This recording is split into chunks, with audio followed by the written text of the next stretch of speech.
क्या तुमने वाकई ऐसा किया है? देखो नवाल, जैसा तुम समझ रही हो वैसा कुछ भी नहीं है। यानी मैंने सिर्फ मजाक में कहा जो कहा।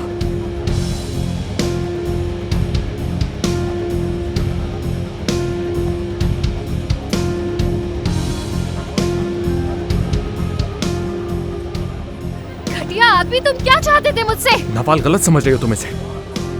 अगर तुम वाकई ऐसी कोई शर्त जीतना चाहते थे तो तुम मुझ पे भरोसा करते और मुझे बताते, मैं साथ देती तुम्हारा। शक्ल मत दिखाना मुझे अब अपनी। नवाल, यहीं रुको, मत जाओ उसके पीछे।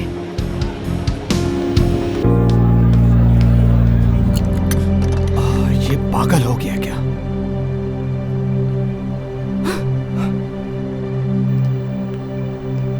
फरहत, जल्दी आ जाओ सब छोड़ के। यासिर, क्या हो गया? नहीं आ सकता मैं अभी। जल्दी आओ।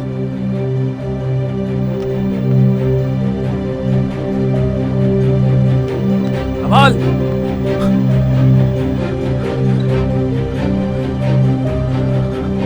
गाड़ी की चाबियां दे।